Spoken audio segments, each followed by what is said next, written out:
House of the Dead 2 on the Sega Dreamcast is one of my favourite games of all time. I have so many fond memories of playing House of the Dead 2 on the Dreamcast. It was the perfect video game. It was the perfect arcade shooter with the light gun. It was just incredibly fun and insanely addictive no matter how many times you played it. And Time Crisis on PlayStation 1. What a game that was. And now we have, in 2025, House of the Dead 2 Remake. And I just want to point out, before we get started with this review properly, what has happened to the voice actors? Credits roll. Actors. Don't know. It really is disappointing to not credit the voice actors of the game, because the House of the Dead games are some of the absolute best in the gaming industry. Just pure perfection and cheesiness with the voice acting. No. James. The car's parked in the city square. The top floor.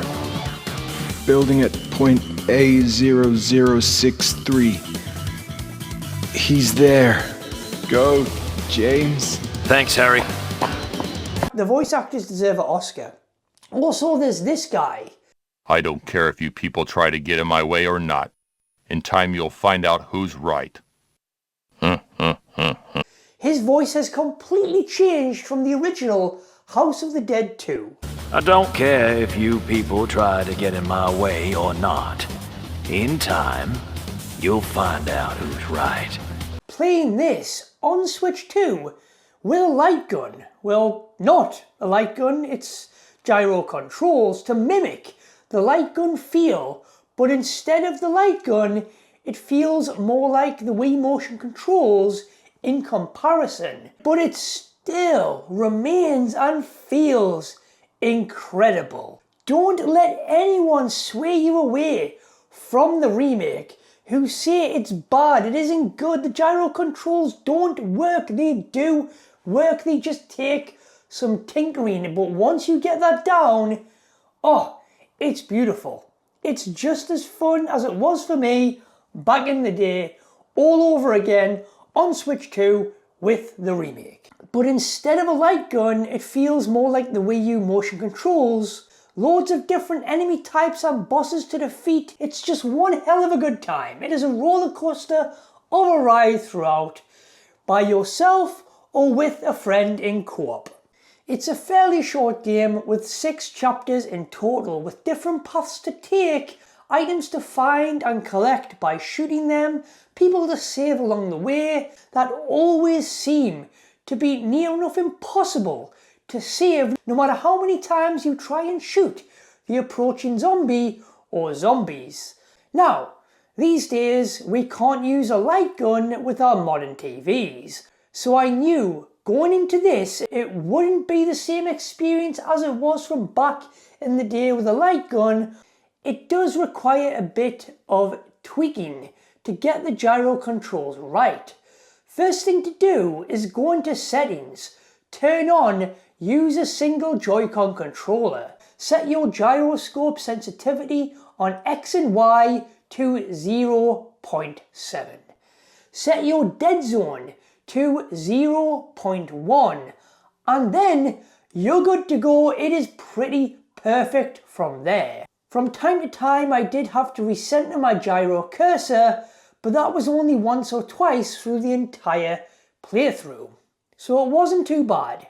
But as you can tell though, tweaking these few settings for me worked flawlessly. It did take me a while to get it just right, and then it really took me back. I wouldn't say it's anything like a light gun feeling, a light gun experience from back in the day. It definitely doesn't beat that experience, but it does mimic the Wii motion controls perfectly. Now this isn't just a simple port, it is a full-blown remake of House of the Dead 2. And it performs at 60 frames per second for the most part, on Switch 2.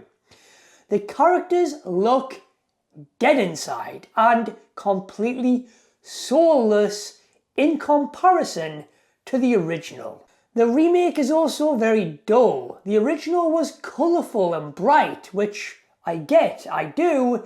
It's a dark game about horror, gore and zombies, so technically it should be more on the darker and grittier side.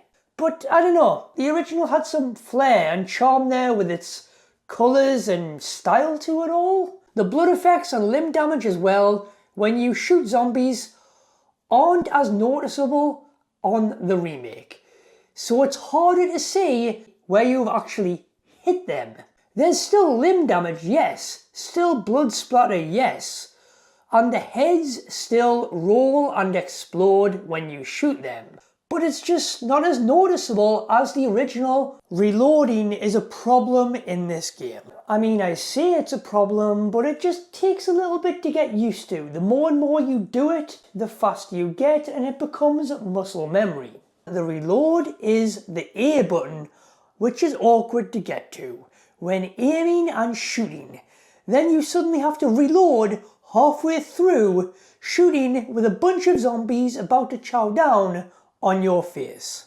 Zombie kill in action, killing bats, slugs, zombies driving cars, saving people from zombies and getting rewarded, making sure you get to them in time, going up against invisible zombies and cyborgs, going up against hatchet wielding zombies and more. There is just so many enemy types and big bosses with weak points to shoot at, to defeat. Every single adrenaline-filled moment in House of the Dead 2 is amazing. And it still is today with the remake. House of the Dead 2 truly does take you on a roller coaster of a ride. It did back then, it did again on the Nintendo Wii, and it is again now in 2025 with House of the Dead 2, the remake.